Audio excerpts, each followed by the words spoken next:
Yo, what's going on, everybody? Ghost here, and today I am bringing you guys another comparison video between the Modern Warfare MP5 and OTS. And I wanted to make this video because I've been seeing a lot of MP5 usage recently, whether that's the Cold War or Modern Warfare MP5. I've just been seeing a lot of people run the MP5, and I was like, I gotta go see what the hype is about.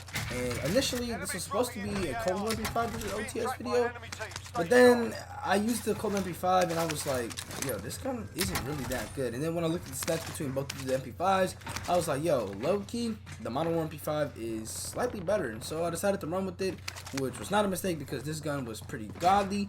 And yeah, man. But if you guys want to see me go more in depth between both of the MP5s in a different video, let me know in the comments down below. Obviously, we can't do that in this video because that's not what this video is for. But again, if you guys want to see it happen, let me know. I'll be definitely down to do it. I mean, also, if you're new to the channel, hit that subscribe button. We're on the road to 2,000. We're like, what, 150 subs away. We're getting closer and closer to that 2K.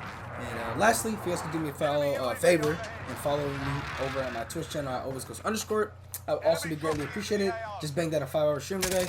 Really lit. But yeah, man. With that being said, let's get into the comparison. Here we have the Recoil Pattern for the Modern Warfare MP5, and hopefully this pattern isn't chalked, because obviously if you've been watching my Recoil Pattern, or my comparison videos, even though this is not where I record my Recoil Patterns, they took out Plunder though, so I couldn't actually go to the spot, which is sad. So I had to just make do with what I had, and that's what I had. But anyways, man, going back to the Modern Warfare MP5, it's actually been pretty fun. I always like being able to go back to this gun because this gun is, you know, it's just an OG gun. If you've been playing Warzone since day one, this gun has literally been there since day one. This was in every meta in year one, and it was always there. After Cold War, obviously, it kind of took a dip. A lot of SMGs got introduced, a lot of different metas got introduced, and Modern Warfare MP5 kind of saw its way out. But now, I think it's kind of back, given the fact that statistically, I think it competes with the OTS. It definitely has a place in this SMG meta because I think this SMG meta really is kind of like up in the air, just like the AR meta, where there's not necessarily one true dominant gun, which is great. You know, I think what's the word called? Variety is great. There was some times in these Warzone metas where variety was a thing, but yet the game felt kind of empty. Whether or not that was the game, I don't know. But I don't know. Variety, I feel like, is great, but at the same time could be kind of like lackluster, because variety is cool and all, but you don't want every gun that you use to feel like it's trash. You would want weapons to feel good. And I think that's what happened in the past variety metas, where we had variety, but all the guns didn't feel like they were hitting. Like, no matter which gun you use, you felt like you couldn't get anything right. But now, I think they might have learned, they finally learned. I think they've managed to tune all the weapons in such a way that made these weapons very, very usable no matter what you do. And they're all able to compete at the high level and be seen as a top tier gun, which is what MP5 comes in, because this gun definitely packs a punch and is definitely really good. And again, bro, when you guys hear the stats between this and the OTS, like, they're pretty well matched statistically. And you know, I can see why a lot of people start to turn over this. And I can also see why people start to turn over to the Cold War MP5, because what I remember from the Cold War MP5, the damage between the Cold War MP5 and OTS was literally, the difference was by one damage profile. So a bullet, and that went for both guns. Like, in certain ranges, the Cold War MP5 was dominated by a bullet, and then the OTS at some other ranges was dominated by not like one bullet. And then the fire rate was very, very, very close. I don't know, man. I actually might end up making that comparison, because I think that comparison also has sort of relevance, considering the fact that the Cold War MP5 is also another weapon that people have been rocking and people have been considering the best SMG at the moment. But again, you know, I didn't really see anything crazy about the Cold War MP5, so I kind of scratched that. But I don't know, man. If you guys want to see that as well, let me know, because I'm gonna be down to do it. If you guys want to see it, especially, I'll definitely want to do it. But I don't know, bro. When I was using the Cold War MP5, it didn't really convince me. The Modern Warfare MP5 did, and we'll get into that why. But yeah, with that being said, let's get into the stats in OTS. Then we have the Recoil Pattern for the OTS. And again, I apologize for the scuffed Recoil Pattern, but like I mentioned earlier, I couldn't record it in my normal spot. So, you know, we just had to do it. But anyways, man, the OTS, universally a top 3 SMG in the game, and I feel like that's not even up for debate or even opinion based. I definitely think that the OTS is by far a top 3 SMG in the game. I'm not too comfortable saying it's number 1 anymore, because, you know, the Bullfrog, these MP5s, like, they could definitely compete for that #1 spot. Whereas like on season 5, the OTS was like without a doubt the #1 SMG. Now I think it's more like a preference #1, whereas before it was like a, you know, definite #1. Now it's more like, okay, you think it's this gun's #1, I think it's this. Like, it really just depends now on how you feel with each individual gun. But the Model MP5, as you guys can hear with these stats, you're gonna see why it has potential to be the #1 SMG, even with the colder MP5 also being in competition.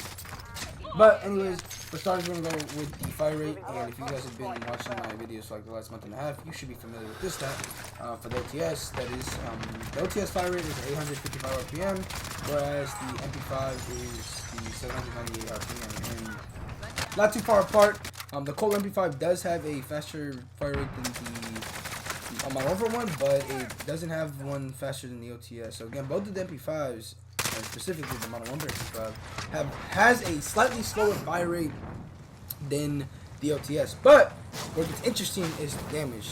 And so for the OTS, for 0 to 7.7 meters, we have 47 damage to the head, 31 to the neck, chest, and stomach, and then 27 to the extremities. And then for the MP5, for 0 to 8.9 meters, 44 damage to the head, and then 34 to the neck and chest, and then 31 to the stomach, and then 27 to the extremities. So the OTS is stronger headshot-wise, close range, like really, really close range in comparison to the Model MP5. But aside from the damage to the head, the Model MP5 has a just more of an advantage throughout the whole body aside from the head. And trust me, I've already had an encounter with an OTS at close range, and I mean, to be honest, even statistically speaking, even with the Model MP5 being in an advantage, it's just I think the OTS, man, still barely gets out in a fight between the Model MP5 at close range because of the fire rate and the 3 damage difference at the head. And bro, close range is definitely easier to hit headshots as opposed to range, and yeah, the OTS more than likely is gonna win unless, you know, the other person that you're facing with an OTS kind of whiffs a little bit and you're able to get more shots. I think you'll be able to win. It's not impossible to beat an OTS at close range, but with the headshot damage taken into account, you know, it could be a little tough. Now moving on to the longer ranges for the OTS, 7.7 meters to, or yeah, 7.7 to 16 meters. We have 34 damage to the head, and then 23 to the neck, chest, and stomach, and then 20 for the extremities. And then for the MP5, from 8.9 to 17.5 meters, we have 36 damage to the head, 27 to the neck and chest, 25 to the stomach, and then 22 to the extremities. Here, obviously, a big advantage for the Model MP5. And added on to the fact that depending on how you build your MP5, you could have a MP5 that could handle range, whereas the OTS, with its kind of weird recoil, isn't necessarily built for range. I'm not gonna say that the MP5 itself is a sniper, but you know, you can do it. You know, it has, I feel like, in my opinion, a better range than the OTS. But you know, again, that's my opinion, and it also depends on how you build your MP5. But again, it does have the damage advantage over it. So even if it doesn't necessarily have the advantage at range, I mean, it's not like it's that far off. And again, your damage is gonna bail you out regardless. But yeah, man. Anyways, moving on over to the extended ranges. For 16 meters and above, for the OTS, we have 31 damage to the head, 21 to the neck, chest, and stomach, and then 18 for the extremities. And then for the MP5, for 17.5 meters and above, we have 31 damage to the head, 24 to the neck, chest, 22 to the stomach, and then 19 to the extremities. Again, the damage drop between the two is pretty significant once it gets to that range, but the MP5 still slightly edges it out by like 2-3 damage profiles, so that'd be like what, 1 or 2 bullets. But this 1 or 2 bullets could mean a lot. But again, I'm not gonna lie, like the OTS's fire rate might sometimes narrow out the wins for some of the situations. But the one thing that MP5 has an advantage in as well is the ammo difference. It's from 45 versus 40. I know it's a 5 bullet difference, but hey, every bullet counts, man. Every bullet counts. And also a little side note between both these guns, I'm not gonna lie, it's actually kind of funny now that they nerfed the OTS's reload speed. The MP5, in my opinion, the base MP5 without like sleight of hand is actually kind of like slow. And I would definitely recommend using the sleight of hand on the MP5. I think it definitely, like, the difference is, like, you notice the difference. If you can't notice the difference, bro, I don't know what to tell you. But the difference is definitely noticeable between a sleight of hand MP5 and a non-sleight of hand MP5, and that's a big like thing. Especially since like the OTS, in my opinion, one of the reasons why it was so like busted was because with the fast mag, it just like reloaded really quickly, and I get the same vibes from this Modern Warfare for MP5, whereas now with the OTS, it's obviously a lot slower.